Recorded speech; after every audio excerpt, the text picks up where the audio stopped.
Everyone, welcome back to my channel Pahadi Bhoomi 05। तो आज है 26 अक्टूबर और मैंने आपको लास्ट व्लॉग में कहा था कि कल हम लोग जाएंगे मार्केट, लेकिन हम नहीं जा पाए क्योंकि दीदी की तबीयत ख़राब हो गई थी। और हम लोग जा रहे हैं एक साथ शॉपिंग करने के लिए क्योंकि दीदी ने भी कुछ नहीं लिया है।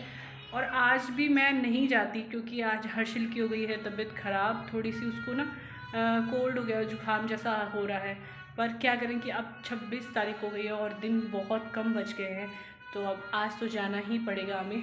और हर्षी को साथ लेके जा रही हूँ और सीधा जा रहे हैं हम लोग मार्केट। तो आपको वहीं पे मिलूँगी मैं मार्केट के अंदर। तो चलिए।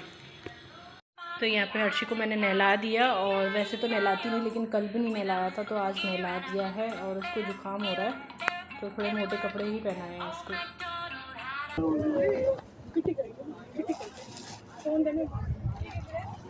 सो गाइस, यहाँ पे हम पहुँच गए थे मार्केट और देख रहे थे काफ़ी सारी साड़ियाँ। तो भैया ने हमें यहाँ दिखाई थी काफ़ी सारी साड़ी। इससे पहले भी हम एक शॉप पे गए, वहाँ पे मैं वीडियो नहीं बना पाई, मुझे वहाँ ज़्यादा खास साड़ी भी पसंद नहीं आई। तो उसके बाद हम आए थे यहाँ पे क्योंकि इस दुकान पे मैं पहले भी काफ़ी बार आ चुकी हूँ और अच्छी लगती है यहाँ की साड़ियाँ। तो इस बार भैया से मैंने बोला था कि कुछ अलग साड़ी दिखाना, क्योंकि मेरा मन नहीं था इस बार सिल्क वगैरह कुछ पहनने का। लेकिन वही होता है ना कि कुछ भी आपको पसंद आ जाए तो बस वही चलता है। तो मैंने उनको बोला था कि आप दिखाते रहिए, रैंडमली जो भी पसंद आएगी हम उसको सिलेक्ट कर लेंगे अलग से। साड़ी की शॉपिंग स्टार्ट हो चुकी है। मैं ये वाली ले रही हूँ, ये भी ले रही हूँ, ये भी ले रही हूँ, और जितनी दिख रही है ना उन सब बस एक एक पीस निकलवा के सारी ले रही हूँ।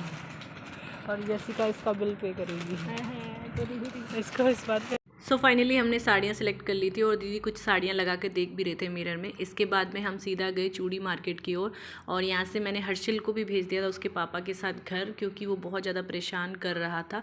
और यशिका भी चले गई थी, तो मैं और दीदी यहाँ पे जा रहे थे चूड़ियाँ ख़रीदने के लिए, सेट बनवाने के लिए। और यहाँ ना बहुत ही प्यारी चूड़ियाँ जो मेरे को लगती है ना, बहुत ही प्यारे प्यारे सेट बना के देते हैं भैया।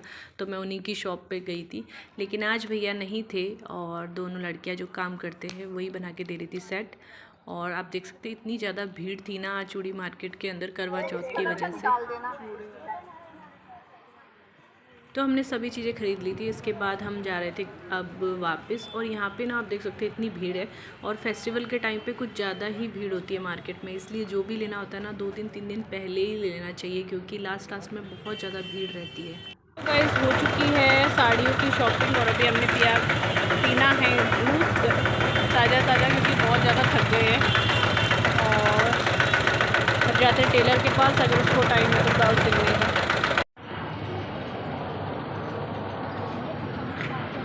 तो यहाँ पे टेलर को कपड़े देने के बाद हम सीधा निकल गए आवास विकास की ओर, क्योंकि अभी दिखाना है दीदी को और उनका टेस्ट भी करवाना है, ब्लड टेस्ट। तो इसीलिए हम गए सीधा लैब पे।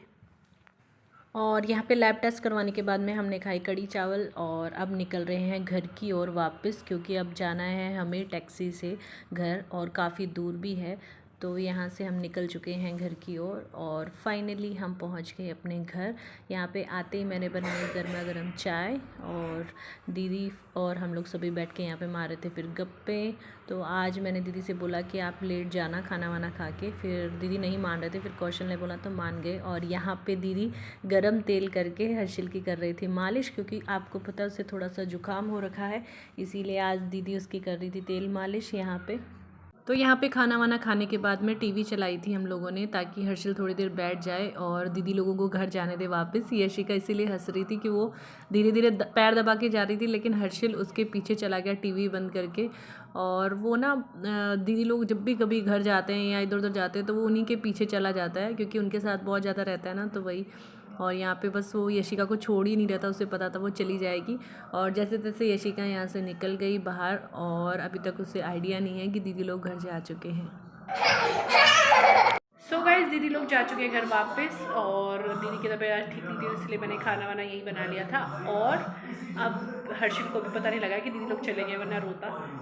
और शॉपिंग बहुत अच्छी रही, साड़ी हमने बहुत प्यारी सी खरीदी है। और जो मैंने सोचा था ना पहले से, मतलब मेरे मन में था पता नहीं क्यों कि मुझे ये कलर पहनना है, और इस बार मैं वही कलर पहन रही हूँ। और साड़ी इसलिए नहीं दिखा रही हूँ क्योंकि थोड़ा सा सरप्राइज़ है, और अब सिर्फ 4 दिन बाद आपको दिखाई दे देगी कि मैं कौन सी साड़ी पहन रही हूँ। और बहुत ही प्यारी साड़ी है। तो चलिए फिर मिलेंगे आपको नेक्स्ट व्लॉग में, तब तक के लिए बाय बाय, गुड नाइट, जय उत्तराखंड।